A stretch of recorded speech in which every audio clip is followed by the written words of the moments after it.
was like the end of the world. There was destruction everywhere. People scrambled around in hysterical panic. Cars and buses and taxis were slamming into each other by the second. Mass confusion reigned here in downtown Metropolis like never before. And the cause of all this? No. I don't know what got into me. I didn't mean to cause all that destruction. I'm sorry. So sorry. The time, 4 in the morning. The place, an apartment at 344 Clinton Street in Metropolis, where newscaster Clark Kent has been suffering through a night of fitful sleep. Phew. That was some nightmare. The city looked like a tornado swept through it. The only trouble was, I was the tornado. After waking up from something like that, I could use a breath of fresh air. The man that gets out of bed is accustomed to having the problems of the world upon his massive shoulders, whether asleep or awake. For this man, opening the window in his pajamas, is secretly the mighty Superman himself. Great Krypton! Buildings demolished, cars piled up, people scrambling around in mass confusion. Then it wasn't a dream. It was all horribly real. In stunned disbelief, the Man of Steel switches on his TV in search of some sort of explanation. And here at the scene, our cameras clearly show the extent of the destruction, indicating it was truly a miracle that no lives were lost, although a small number of people were injured. And as unthinkable as it is to believe, all the eyewitnesses named the same culprit, Superman. That's impossible. I was here asleep. The mayor and law enforcement officials are said to be meeting right now to discuss what sort of action should be taken against Superman for this despicable display of superpowers on a rampage. As soon as a decision is reached, WGBS-TV will relay the information to you viewers. This is Lois Lane, here in the wake of chaos on 3rd Avenue, returning you now to our studios. Thank you, Lois. We'll have more news after this commercial word. Friends, do you ever worry about perspiration odor? At least I think I was here asleep. Is it possible, conceivable, that I sleepwalked out of my apartment and went berserk as Superman? Could the memory of my rampage be so unbearable I blotted it out, thinking it was only a dream? But wait, I've just been handed a bulletin. A small army of police have surrounded the laboratory retreat of arch-criminal Lex Luthor. All efforts to force him out in the open have been stymied by Luthor's arsenal of super-scientific weapons. Ordinarily, the police force would broadcast a plea to Superman for help. But in view of his recent wild rampage... If it was me on that rampage, I should turn myself in. But not while Lex Luthor is still at large. Bringing in that fiend may be my last official act as Superman, but it's got to be done. And now... Meanwhile, at the scene of the crisis, a deserted pavilion left behind from the 1968 Metropolis World's Fair. Come on with your hands above your head, Luthor. We've got you completely surrounded, and more reinforcements are on the way. You can call in the entire police force of Gotham City while you're at it, but there's no way any of you can break through the impenetrable force field I've projected around the pavilion. No way! We've got the heavy artillery set up now, Chief. All right, give the men the order to fire. I don't believe it. Not one of them connected. I mean, we can't even see that crazy barrier, but it stops anything short of an A-bomb. Don't kid yourself. It's probably Megaton-proof along with everything else. I don't know what we can... Superman! I'm here to help. I don't know if I should try to arrest you myself or call the Marines first. I won't offer any resistance, Chief, as long as you let me arrest Luthor first. But how do we know you won't turn wild again? I don't know. Let's face it, Chief. Nothing we've got is gonna get us inside that barrier. Superman's the only guy on Earth who can crack it. Okay, Superman, you're on. Do what you do best. My pleasure, Chief. Diving right for it at point-blank range! He went right through it, like it wasn't even there! Why do you think they call him Superman, Chief? Glad you could make it, Superman. I've been expecting you. What kind of no good are you up to this time, Luthor? And what's the purpose of the big gizmo sending a ray beam up into space? That gizmo, as you put it, has been steadily stripping away a certain vital layer of the Earth's atmosphere for weeks now. What are you doing? Melting your infernal machine into a puddle with my heat vision. But it's too late, you caped fool. The damage has already been done. What was it, Luthor?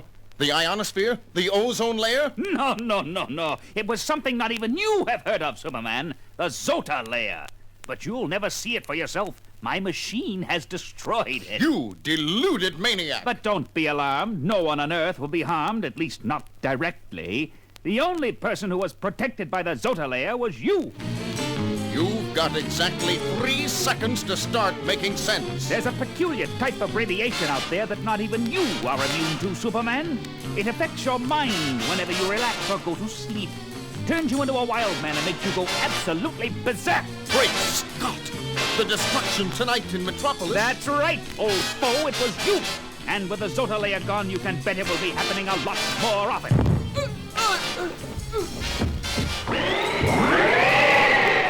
Look, Chief!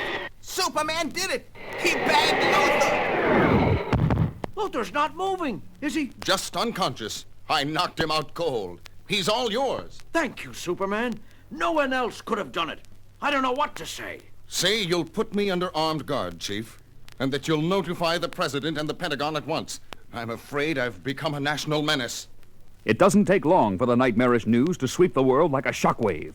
The mighty Man of Steel, once a super champion, admired by billions, has proclaimed himself a wild man, afraid of going on an uncontrollable rampage at any moment.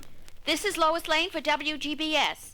Ordinarily, Clark Kent would be delivering this newscast, but being such a close friend of Superman's, he has been too upset to report in for work. And that is easy to understand considering today's top story. President Fairlane spent the morning in conference with the nation's top scientists to discuss perhaps the greatest problem mortal men have ever had to bear, the fate of Superman. And even as a distressed Lois delivers her grim newscast, the chief executive and the mightiest man on Earth are having a somber conference in the Oval Office of the White House. People are afraid. Everyone knows now about the Zota layer and what can happen now that it's gone. All they have to do is look at those 10 blocks in Metropolis you leveled to the ground. I'm sorry, sir. Not as sorry as I am, for the world will soon be about what I have to ask you to do. None of our leading scientists knows any way of restoring the Zota layer that Luthor removed. So I'm afraid we're only left with one alternative. Yes, sir. Superman, I must ask you to exile yourself from the planet Earth. Although your tremendous services to mankind will be gravely missed, I can fathom no other way of guaranteeing you won't go off on another destructive rampage. Unfortunately, neither can I, sir. Then it's settled. Not quite, Mr. President. You realize, of course, that as soon as I'm off the Earth, Lex Luthor will use his super scientific wizardry to break jail.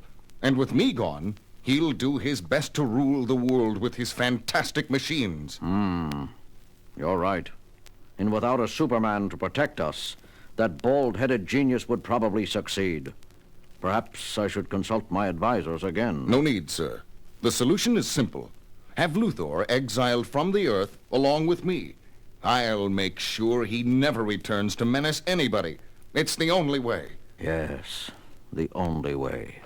It takes only one scant week for Superman to construct a 2-passenger interstellar rocket, because he works without rest or relaxation, lest his mind succumb to the deadly radiation that has made him a potential wielder of doom.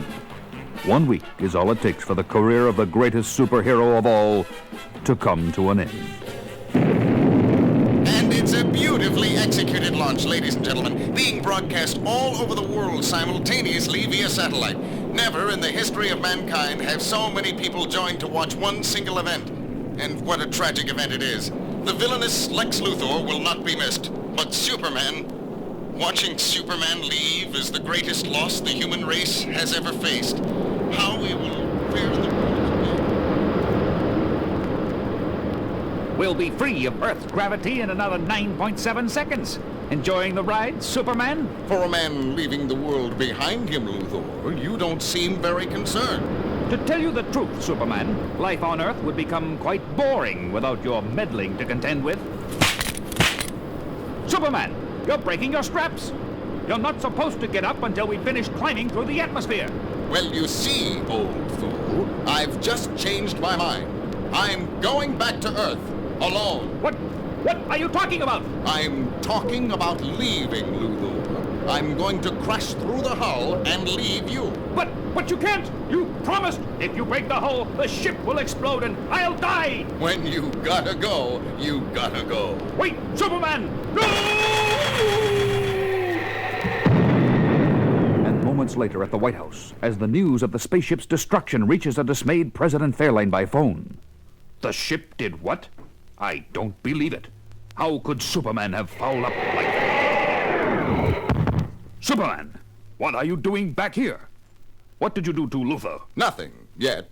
As if you didn't know. But they told me you abandoned the ship, left Luthor to die in space. I left an android in space. An artificial duplicate of Luthor. Exact in every detail, except one detail, its builder neglected. When we were taking off, the fake Luthor was completely unaffected by the force of the G's on takeoff as we broke free of the Earth's atmosphere. The real Luthor would have shown the stress on his face. Incredible. But if Luthor wasn't in that ship, where is he? Nice try, Luthor, but you're just not presidential material. What are you saying?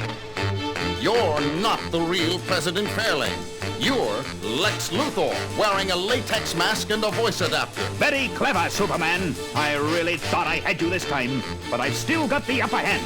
How's that? Only I know where I've hidden the real President Fairlane. And unless you let me go free, I'm not talking. Is that right? Oh, my face. It feels so hot under this mask. I've got to take it off. You'll never make it, Luthor. I'm using my heat vision to melt your President Fairlane mask. Please, stop. It feels like 10 sunburns at once. The mask is so hot and gooey. Sure, I'll stop. Just tell me where the real president is. All right, you win. I'll take you to Fairlane. Just turn off the heat. Oh! The next day, after President Fairlane is safely back in his office and Lex Luthor is safely behind bars, let's join Clark and Lois. I don't get it, Clark. If there never was a Zodalea in the atmosphere, what was that machine in Luthor's hideout Superman destroyed? It was really a dream projector. Luthor beamed it at Superman's head when he flew overhead on patrol. And that night, he dreamed he went on a rampage. But there really was a rampage. 10 blocks were leveled. By a Superman android Luthor created, with very limited strength. That's why Luthor chose 10 blocks that were mostly condemned buildings and ready to come down anyway. Clark, why is it you're so incredibly well-informed when it comes to Superman? Just doing my best to stay on top of the news, Lois. Don't worry.